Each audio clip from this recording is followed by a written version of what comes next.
Start with breaking news this hour from the World Anti-Doping Agency meeting in Scotland, because RT has learned that the Watchdog's Director General wants a tougher stance taken against Russia after the country was suspended for suspected state-sponsored doping. Our team captured an off-camera conversation he had with the president of WADA, and we can listen to that now. It's good to say we're working with Russia, but don't give the impression that we're rushing. No, by saying you're impatient that this is over. It is that. We are.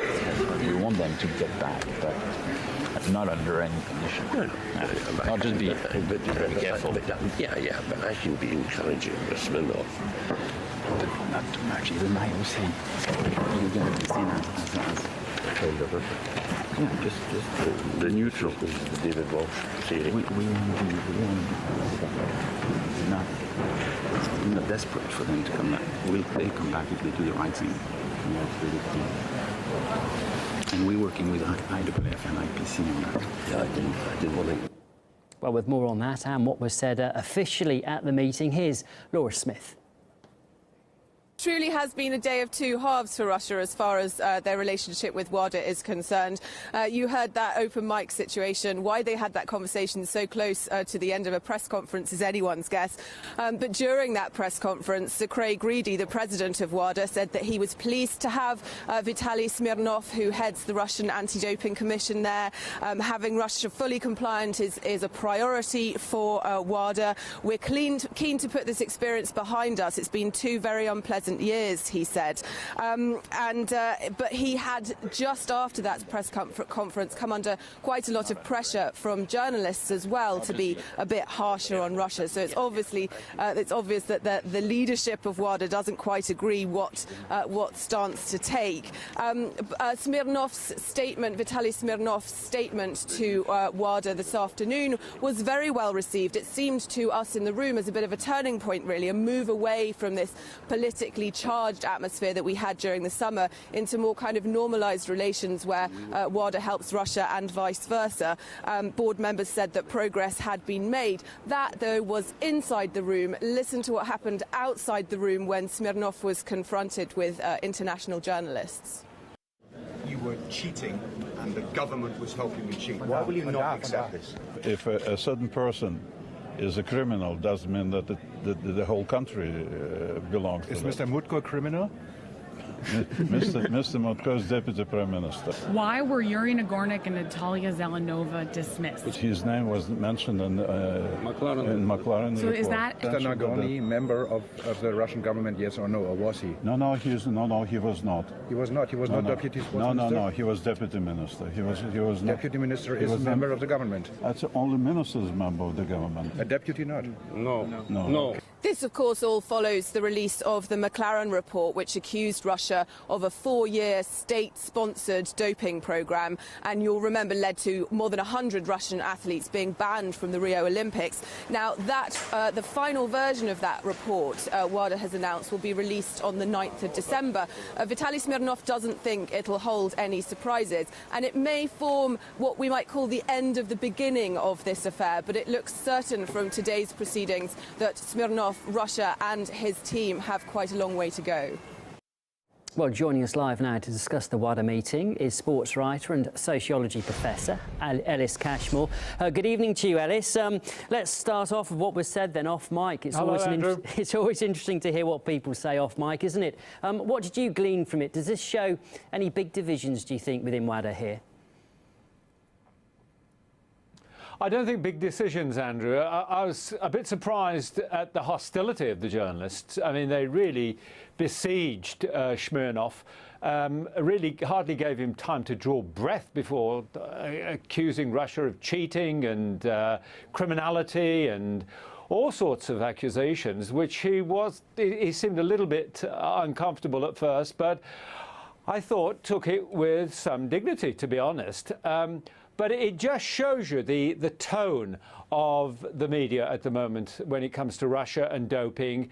They are still linked in the minds of most journalists, and I don't think that link is going to break anytime soon. I think there will be a clarification on December 9th when the full McLaren report is published. And I await that quite eagerly, frankly, because McLaren, who prepared the original report in which the so-called state-sponsored doping was documented, has, before today, declined to produce evidence. He was asked to do so. Thomas Bach, the head of the IOC, that is the International Olympic Committee, asked him to produce evidence of the state-sponsored doping that he alleges went on over a 4-year period in Russia. And he declined to do so. So we wait with interest to see if the December 9th report contains the evidence that most of the world are waiting for. Sure. I mean, also at today's meeting, Ellis, we were hearing from the WADA Deputy Director General too, and he was insistent that Russia must admit that it was guilty of state-sponsored doping, something Russia has always denied. So, I mean, they're not really going to change their tune now, are they? I mean, exactly. How is it helpful to make statements like that? Exactly. It's completely unhelpful, actually, Andrew, in my opinion. I mean, what Russia's done throughout is just remained fairly silent about this. It hasn't conceded that there is any such thing as state-sponsored doping. I imagine that it will bide its time and wait to see if that evidence is ultimately disclosed and is compelling. I mean, you know, there's evidence and evidence. So far, we have just a few shreds of evidence that have been supplied by McLaren. What has made this a particularly embarrassing period for WADA, on top of this, has been the fact that the disclosures came about not as the result of any doping procedures, but as a result of a whistleblower who just said, hey, there's something going on in Russia that we think is untoward. Why don't you go and investigate it? And McLaren then took up the cudgels from that point onwards. Since then, of course, there's been a lot of internal bickering.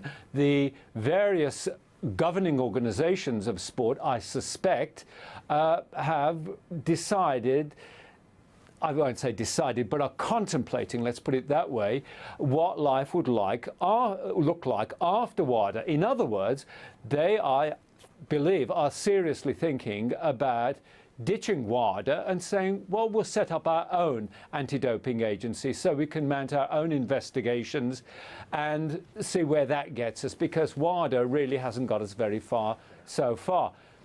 Compounding this embarrassment, if you can compound it even further, is the fact that shortly after the Olympics, we'll all remember this, I imagine, there was a so-called hack of the WADA files in which it was revealed that several athletes who were Olympic medalists were taking dope quite legally because they were what they call therapeutic use.